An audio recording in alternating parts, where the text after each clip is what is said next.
Welcome back to The Author's Edge. I'm Allison, your literary and visibility Sherpa, and I am here for you because I know you're ready to go bigger. Today, we're talking about something that every expert secretly wants. It's uncommon to know how to build. That's success that can sustain itself. Not success that comes in a big fat spike that means that you can't do anything else, but success that you can weave into your life because you know you're meant to do more and you're already at the top of your field and you're looking at, okay, what else is there? But you're at the tippity top. What do you do now? Do you climb back and climb another mountain? No, because you don't have to start at the bottom anymore. That kind of challenge doesn't require grinding yourself down or starting from scratch again, or even pretending that you don't have to sleep anymore so that you can do this other thing as well. That's why today my guest is Dr. Christiane Schroeter, bestselling author, TEDx speaker, award-winning professor at Cal Poly, and the creator of this framework where she teaches professionals how to take small steps to create big, lasting change. This is something we talk about all the time, Dr. Christiane, that you do have to take itty bitty baby steps instead of these wide, humongous leaps, because that's when people fall down because they feel like they have this one chance to make this enormous leap. When you hear about these folks who are either taking too big of leaps and faltering or getting intimidated by the big leap that they want to take, what goes through your mind that you want to take them in your arms and help them see that this is actually possible? Talk me through that. First of all, I'm really excited to be here today. Definitely sharing some amazing insights. So this is going to be an amazing episode you want to hear all the way through because we're all in that season of overwhelm, of noise. And today we're really going to strip some of these things away and give you some applied tools so that you can walk away and feel it. All right, maybe I can take that small step today instead of waiting for tomorrow or the new year to begin. Frequently, what I see is people have big goals. But to be honest with you, Allison, it starts with not even sharing the big goals. It starts with like having the big goals in your amazing big head and not even sharing that with the world. And I'm always saying, what is it something that you want to leave on your tombstone? And now your audience, you're like, what? What is she talking about? In reality, you really have to think about that. What's the legacy you want to leave? If somebody were to engrave your tombstone right now, don't just put your name and your date on there. What is that what you want people to say about you when you're not in the room or not in the room anymore? That is how you should lead your life. In fact, I sometimes even think the average age of an American, let's say it's maybe 75 years old. My tombstone example right now maybe even ties in with the fact that you could create a timer on your phone. It would count back from 75 to your age today. So I'm adding a little urgency to taking that small step today. And now I gave you already a lot of things to think about, but this is definitely going to be something that I want to put in the forefront of your mind. Don't wait for the last minute until you retire, until the kids out of the house, until blah, blah, blah, blah, blah. Take that small step today. Oh my gosh, you are like my sister from another mister. There is no way that you just said that, because that is what I say too, that do not wait until people don't need you so much or everyone is all taken care of, because they are never all taken care of, especially when they have you there to always wipe their noses and get them seconds before you sit down for your meal. There's always a reason why not, especially when you don't say out loud what you want. I've heard many times from people like, oh, I think I just need to think about it more. No, you don't. You don't need to think about it. because you don't even set up time to think about it. It'd be different if you said, okay, I'm going to go and I'm going to meditate on this. And at the end of the meditation, I'm going to write down what my plans are. But nobody does that. It's like a nagging finger poke in the back of their noggin going, oh, I'm bigger than this. I'm better than this. I know I should be doing more, but now I have to pick up the dry cleaning. I think what we're talking about is moving from wishes and dreams to clarity. And the wishes and dreams are the things that you don't say out loud, but when you tell someone, it becomes real. And if you tell someone who's supportive or who can support you with strategy and structure, then it becomes real and you get a plan. What we really want is to be fulfilled and fulfill our purpose without sacrificing happiness or sleep or health. But when you reach a certain age or level in your career, you realize you have space for more. And because you are the badass that you always wanted to be. And you're like, now I know how to do my job in my sleep. I can do more, but I don't want to step away from what I'm doing. Look at you. Not only are you teaching and speaking and writing, but you have this amazing podcast that is in the top 1% of all podcasts globally. So when someone's overwhelmed with all the choices and they're over planning or they're spinning their wheels, what's the first tiny move you'd have them make to restart so that they can actually move? Yeah, I actually use a 3-step plan. The clarity triad is something that my book, that's called Step Into Your Voice, also talks a lot about.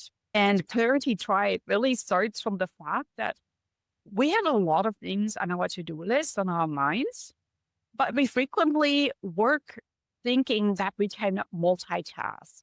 So I would like to encourage you to just focus on one thing at a time and work on one thing at a time. Because the most effective leaders, they don't just work harder, they just organize their attention so that they clearly think and act with intention, working on one thing at a time. And that's really something that I see across the board, whether I teach a workshop, I lead a seminar, I'm in the classroom, I work with leaders one-on-one, that people have the ability to focus on one thing at a time. And in my 3-step system, what I'm going to tell you also disregard some things that are maybe just not important. So let's get started with step 1. First, you have to be completely clear in what you create. I call it clarity across the board in your creation. So it always becomes with your intention. What is it really that you want to create? And you could start every day with that. What do I want to create today? And sometimes we feel frustrated because we look back at the end of the day and we think we didn't create anything. When in reality, we're just hard on ourselves. You actually did so much. We just think that what we created didn't matter. But who says that it didn't matter, right? Everything matters. You just have to give it a meaning. And then all of a sudden, it just matters a lot. Everything that you do matters to the world because you're unique and you're amazing. Don't be so hard on yourself. Before you respond, always think a little bit, decide on what you want to move forward first. Like, what is the next step I really want to take? What is the next creation I want to do? And that is really something that should also shape a conversation. Think a little bit about how can I move the needle in the world? And I actually call it my little corner of the world. How can you make your little corner of the world just a little better with what you create? That's step 1, right? Okay, so get clarity, figure out how you can move the needle in your one little corner. Once you figure that out, a lot of people falter because they say, okay, now I know where I want to go. But then they fall down because it's the specifics of the implementation, all the mini micro decisions that plague us, especially with very accomplished people. They are accustomed to having a robust strategy that they've thought about. And then it's time to put it into action. And every decision is agonizing. When you've built your career being a leader, you're accustomed to things being smooth. So if every decision is agonizing, it means that they go back into the hole to replan. And that is really the kiss of death for momentum, is when you go backward. So you've built a career about helping people and getting them to trust their own gut feeling, their own voice. What do you think actually gets in the way of that trust? So let's just talk about day-to-day noise. It starts with having your cell phone on and maybe even notifications coming in. Looking at your computer and seeing the notifications in your little browser bar, maybe even coming in from the top. Your phone is maybe ringing, your children are calling, you hear some noises outside, the doorbell is ringing, blah, blah, blah. So think about all this. We are human. How in the world can you focus on one thing at a time? It's like you're sitting and you're just like, oh, just leave me alone. Just let me do something. This is not good for anybody's brain, right? It feels like it's raining on your brain and you don't have an umbrella. It does. It feels like you're in a hailstorm and you're just like ducking and weaving, but you're getting pelted. It hurts. It does. And at the same time, you're getting really wet and you're getting really drowned in all these demands. And you're feeling uncomfortable and cold. And like, all what you want is just to crawl into a little corner and just be by yourself. So what can we do? First things first. My phone, your audience, you're going to love this. 24/7, my phone is on Do Not Disturb mode. I'm not even like going off it. It's always in Do Not Disturb mode. Because I think if somebody really needs to get a hold of me, then eventually I will figure it out. So maybe they call me once. I will see that I missed a call. There's nothing in this world, hardly anything, that is really demanding my action and reaction in this very moment. So I choose how I respond and when I respond. So first step was clarity in what I create. Second step, clarity in how I respond. Frequently, my best responses come when I actually have some time to think about it. And how can I think about it when I have all these other things that are demanding my action? So what I do is I focus on one action at a time. This morning, I wrote my LinkedIn article for my newsletter that's called Petite Practice Journal. And I shared with my audience, and I put a lot of work and attention to it. But how can I write a good LinkedIn article if there were to be all these other raindrops and hail drops coming to me? So I switch off my phone. My family knows I'm writing this. And I'm feeling that good leaders do just that. They don't just react. They choose how they respond. And you can take all the time in the world to choose how to respond. Sometimes even in a workshop in a classroom, I say, let me think about this. Let me get back to you. You don't need to always have an answer to everything. You could just say, I don't actually know this right now. Let me actually think about this. Why not tell that person that you are going to give a better response in thinking about it and choosing how you respond instead of just reacting? And that's really the gist of it. Like frequently we feel overwhelmed because we feel like we're standing in front of a ball machine and all these balls are flying at us. And we're standing there with our racket. And I'm not a very good tennis or baseball player. And I'm doing a horrible job in responding to all these demands. So what do? Is I just slow down the ball machine. That's step 2. Choose how to respond. Choose how to respond. It sounds so simple, but the inquiries keep coming. The hail keeps coming, even when you're like, no, I'm going into my cone of silence. But your phone is still accepting notifications. I find just knowing that they're popping up, I have to put my phone away. When I'm in the flow, just if my phone buzzes, it takes me out. And I can achieve so much more in 25 minutes if nothing else is happening. But if I get a text from my sister, hey, you want to meet up in New York and see a play? But now I have to remember to respond to her. How do you make sure that you actually spend the time to actually go back and do the things that came in an unorganized way? Beautiful. Yeah. So step 1, choose what you want to create. Step 2, choose how you respond. Step 3 is the most important one. Choose what you release. And that means you got to let go of some things. You have to create some boundaries. And the boundaries means that you have to say no to things that don't serve you at this very moment. Doesn't mean it will never serve you, but you just have to be honest. You just say, I wish I could help. I wish I could go. I wish I could do this or that. But you know what? If I were to do this, it takes away the focus of writing my book, spending time with my family, taking time for myself for a workout, or maybe going for a walk or whatever. Because think about, we talked about the hailstorm. You had to put up an umbrella, and the umbrella is your little boundary right there.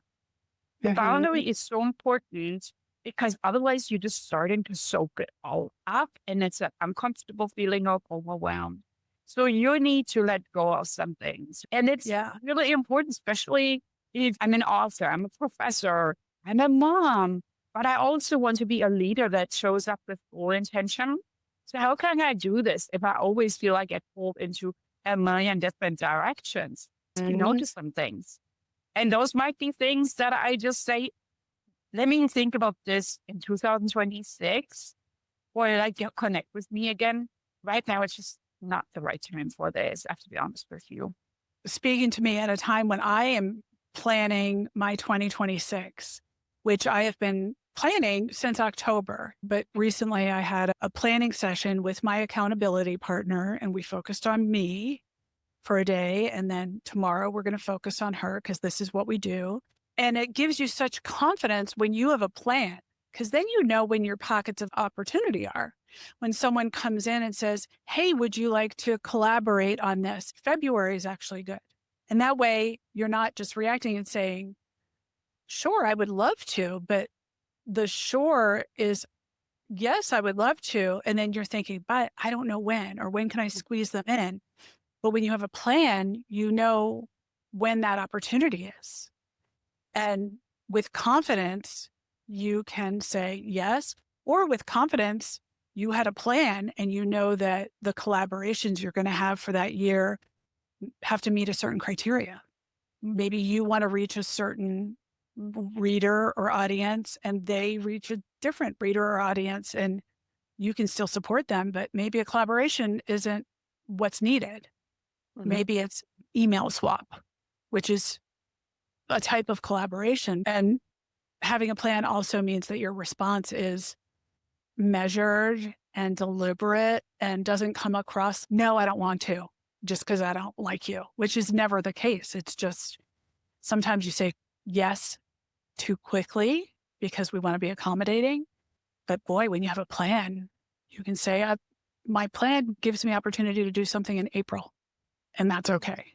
So I'm interested, step 3. So step 1 is clarity of what you're doing. Step 2 is clarity of when to respond. Step 3, what to release. So let's think about the actions we can release.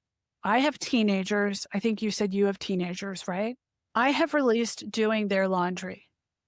Not only that, but I have released the fact that if they don't do their laundry, they will be wearing dirty clothes. And I don't give a poo. I am fine with that. They are 14 and 17. And if that is their world, they know where the laundry room is. What are the other things that you often see that people hold on to that they can actually release? Yeah. So it's sometimes that you feel you have to fix everything. And frequently as mothers, we feel like we just need to fix it. It's bugging me. I need to fix it. Yeah. And it started already for me when I was working full time as a professor. And I actually started working at Cal Poly, being pregnant. Oh my God. And then having a child, breastfeeding, all that kind of stuff. But walking into the kitchen and seeing like all this stuff from like the breastfeeding, feeding, the dirty laundry, you just mentioned laundry. And I was like, I have to fix this, to clean it out. And then I was like, hold on, why do I actually care how my kitchen looks like? I had to release stuff. It had to look perfect. We're not living like in an Instagram reel right here. When my children were small and they were sometimes clothing and the stains didn't come out, I either way put them in a pile for like playing and wear them at childcare because everything got so messed up anyway and they grew out of it. And there were so many decisions that I made as a mom that looking back now, I know why I made those decisions. Being on a tenure track at the university, publishing, teaching the best in the classroom, really feeling like I'm doing my very best on all levels. So what you need to release is that there's moments and things you just can't do. Like, we never took the holiday card pictures with the matching outfits because I didn't even have time to plan a matching outfit. And then at the end of the day, I was like, do people really care what we wear in this holiday picture? Just wear what you're comfortable in, right? So I just released this feeling of showing up perfectly, the feeling that imperfect is maybe just my way of being perfect. And sometimes when I walked into the classroom, when I knew that maybe my slides or my worksheets were like a work in progress, I just told the students, I'm like, all right, so this is where we are today. We're going to have a discussion about this. That's just what happens. And I think it's always more honest when a student tells me what's going on in their life instead of just like throwing like something to the other with ChatGPT. Because to me, it's like, we're Yeah. all human. Life happens. It's all right. And they can be a part of something when they see you not all polished and perfect. Yeah. Is that what drains people more than anything, is just that trying to be polished and perfect, even when they feel like they're not? What is it that is draining people so much? I think it's the fact that we feel unclear about where our focus should really go. And it ties in really in that step 3. You have to release some things and you have to be okay in being the human that you are and showing your amazing value to the world and not spreading yourself too thin. And that's just really bringing it back down to thinking about the legacy you want to leave in the world. If you feel that if you were to leave the room, people are not entirely clear of what they would say about you, you need to work a little harder at making that stamp a little bit more significant. And I think Yeah. that's really what matters, that you just focus on 3 things: what you create, how you respond, what you let go, and just keep going through it like that laundry machine that we're maybe not running for the teenagers anymore. Yeah. Keep going through it, and really that clarity filter should help you and really get rid of some of that overwhelm, because you really don't need to do it all. And you don't need to do it all right now. Maybe in the future sometime, but right now, this is just not your focus. Your own story is so empowering. And we just met, but I just find your portfolio life to be what many people want theirs to be. But you didn't do that overnight. You didn't start your podcast, Happy Healthy Hustle, and have your kids and write the book on the same day. Can you talk about why you decided to add on to your professorial life? Because at one point, that was your whole life, right? Was Mhm. being a professor. So what drove you to say, and I'm going to add this next thing? Oh, this is a beautiful question. I think it happened when I realized that what I teach in the classroom, it changed my corner of the world, and the students took it away with them when they graduated. But I thought I could also maybe change another corner of the world in creating something that's not necessarily just, you got to be in my workshop in my classroom and hear it. Maybe I'm tapping into a learner that wants to actually read it. And that's when I started thinking about publishing. And when I got into podcasting, it was somebody that maybe wants to see it on YouTube in a more visual medium. So we are all different learners, and we're becoming more aware that different learning styles really matter in being the most efficient version of yourself.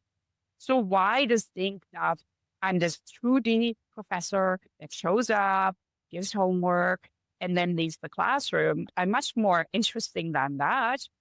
I can create written content that lives on Amazon or an Ingram Spark. I can also create content that lives on YouTube, and it's free. And even can go to my Dr. Christiane Right. channel and tune in. Why have a little gatekeeper that only allows people that are enrolled in California at the university here? No, I want to share this. And lastly, then, of course, with regard to my speaking, when I gave my TEDx talk, my goal was really when I stood on that stage talking to the 1,000 people that were there, and then to the TEDx channel that is promoting this now to the world, that I have a message that's worthwhile sharing. And that's always what drives me. I have something that could help you. So let me give this to you because it's of value. And here it is. Boom. That's it. Oh my gosh. That is so meaningful and sums up the drive that so many of my clients, they feel this nudge until it's a shove, until they can't stand it anymore. And they say, oh, I know that I need to go bigger. We've all been sold this, the ladder of success is linear, but holy crackers, it's not. It's not. You get to decide, especially when you realize I'm a leader in my field and I get to affect, 200 people who know me in person. But, if I have a podcast, I can reach people who don't already know me. But how interesting is that? Or for people who don't want it that way, I can write an article. And all of these are doorways that you're just opening to give your genius to people because we're all here to serve. It's the hearing the call that drives people to take that first step of they can't stand it anymore. They know there has to be more they could do while they continue doing the thing that they really like. And I find that it's the taking that one small action to find their way and not try to make it perfect. Because perfect it's not possible. Yeah. That's saying by Audrey Hepburn that says imperfect. It just stands for I'm perfect. If you take that word apart. That is true. I've heard that. Yeah. So many people just know where they should be showing up. They just don't know what they should be doing to show up or the nuance, the tiny decisions to get there. Like they might know, I really should start a podcast, but they don't really know what. Then they get into the spiral of procrastinating about maybe I need to learn all about podcasting now. No, you don't. You don't have to become an expert in everything just because you're an expert in the thing that you already do. Dr. Christiane, when someone wants to share their message and their wisdom in a way that goes big, instead of just sit on it or put it on a shelf for later, what's the first place they should look to find clues of what they should do, where they should go with that? Because often it's it's just taking that first step, but they're not even sure what that first step is. Beautiful. Yeah. So my framework, and we mentioned that the petite practice is my trademark. Petite, French for small, and practice for giving yourself the permission that you can actually fail because you're just taking the first attempt in learning. That's really what fail stands for. Yeah. So how do you find that first step? The easiest thing is think about yourself. Where were you 5 years ago? And if 5 years doesn't seem like a good time frame, 10. What would have helped you 5 or 10 years ago to propel you forward? Because sometimes we just think, I'm not where I want to be. But then look back, my goodness, 5 years ago, I was in a completely different spot.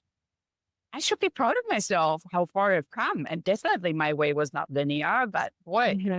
So think, what would have helped you 5 years ago? So now think, 5 years ago, you were a different person, a different spot, different problems, pain points, etc. There are lots of people that are where you were 5 years ago. What would you tell them to do so that they don't do the same little missteps that you took? Because in reality, we all have a timeline. We all have experiences. But what maybe shorten that timeline a little bit for them to get to where you are today? What is it really that was the most helpful thing that you could teach somebody? And that's the first step, because that's how the best innovations in this world, I teach innovation entrepreneurship. That's how the best pain points are solved. If you think about, here's my story, and I wish I would have had that. So let me create it for you. When I think about all the people who are stuck at the top, which is a strange thing to say, but they're at the top of their field and they still feel stuck because they don't know what their next jump is, especially in a large organization, a university, a corporation. There's the old school thinking of if you do something outside of your job description, you need to ask permission, which in this new world we live in actually isn't true. When I started my career, I was leading media relations at Pepsi. If a regular employee spoke to a journalist, we actually tracked that. If they called a journalist from the Pepsi phone, we would know. And because that was verboten, that was not something that was done. And the relationship with journalists was very tightly controlled. Now, the employee experience is the best recruitment strategy any corporation has ever had. Now you don't have to get permission to blog. But at the beginning of blogging, it was like, oh my gosh, Joe's blogging. What could that be? But you can just decide. You don't have to ask permission. What a tremendous lift off of everyone's plate and shoulders that you don't have to ask permission and you don't need to care about what your peers will think. You can go bigger with your career and start to think of yourself as the way that other people see you, as the big effing deal that you are. And if you're having a hard time doing that, I suggest you ask someone like me or like Dr. Christiane, how can I reposition myself? Because often it starts with, we can call it a rebranding, but let's just call it a zhuzh of your digital presence. And instead of referring to yourself as a professor, you can refer to yourself as an entrepreneurial coach or a visibility and publishing strategist, which is what I do. I no longer have to say corporate marketing executive because that's a job. That's not the result of my impact in the world. Just repositioning how you claim your authority is, I think, the first step before you start trying to do something and have an impact. You have to show up as the badass that you are because no one's going to drag you out of your home and declare you must do this. You are the one who has to do it and take that action. Dr. Christiane, where can people reach you? I would love for you to go to my website where you can also take the Discover Your Superpower quiz. It's completely free. And my website is drchristiane.com.